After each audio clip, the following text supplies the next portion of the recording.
Aí a gente pergunta para o Igor como que o mundo está vendo, né, essa posição do Brasil nesse momento delicado da política venezuelana. Esse posicionamento tão esperado do Brasil, hein, Igor? Me conta.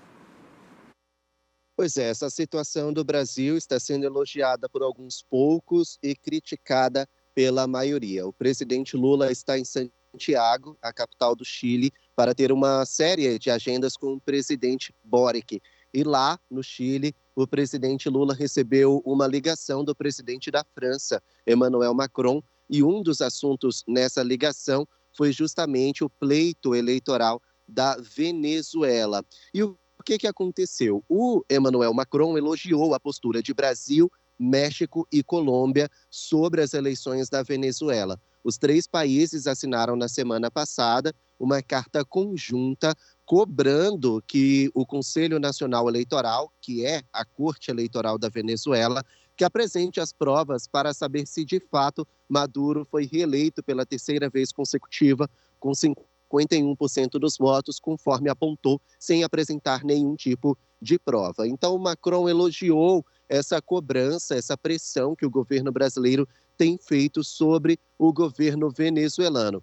No entanto, em contrapartida, outros 30 ex-chefes de Estado, ou seja, ex-presidentes ou ex-pessoas que um dia representaram algum dos países, principalmente da União Europeia, eles têm pressionado o governo brasileiro, têm pressionado Lula para que ele pressione de uma vez por todas, não reconheça a vitória de Nicolás Maduro. Então, o governo brasileiro tem sido fortemente criticado porque ainda está em cima do muro. O Brasil continua cobrando as atas, que são aqueles boletins de urna impressos, que comprovariam quantos votos recebeu Nicolás Maduro, quantos votos recebeu Edmundo Gonzalez. O Brasil continua pressionando para ter essas provas, mas a comunidade internacional já não acredita mais se essas atas vão ser apresentadas. E se forem, pode ser que elas tenham sofrido algum tipo de fraude. Ou seja, essa prova,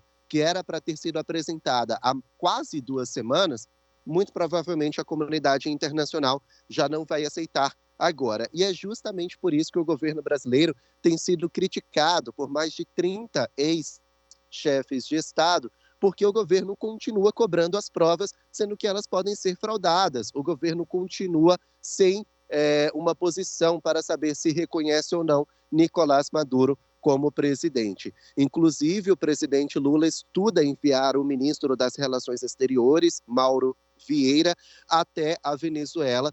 A estimativa é que ele se encontre com Maduro para ter uma conversa formal e também uma outra conversa formal com o Edmundo Gonzalez. E por falar no Gonzalez, Juliana, ontem ele se autoproclamou presidente eleito da Venezuela. Sem qualquer discussão, ele fez uma coletiva de imprensa com milhares de apoiadores, com centenas de jornalistas e se autoproclamou presidente da Venezuela.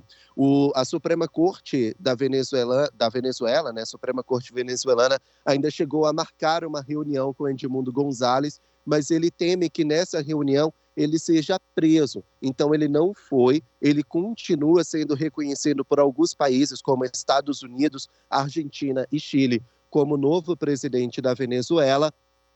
A situação para ele pode se complicar lá no país. E sabendo disso, ele acabou convidando as Forças Armadas para deixarem de apoiar Maduro e apoiarem a ele e ao povo, conforme ele mesmo se intitulou. Então nós temos o governo brasileiro ainda sem reconhecer Maduro ou Edmundo Gonzalez como presidente eleito e também cobrando as provas. E agora nós temos o Gonzalez, que se autoproclamou presidente eleito da Venezuela. A gente vai seguir aguardando as cenas desse próximo capítulo, as cenas dos próximos capítulos dessa novela muito dramática lá na Venezuela, viu? Quer ficar por dentro de todas as notícias e programação da TV A Crítica? Então já se inscreve e ativa o sininho. E até o próximo vídeo.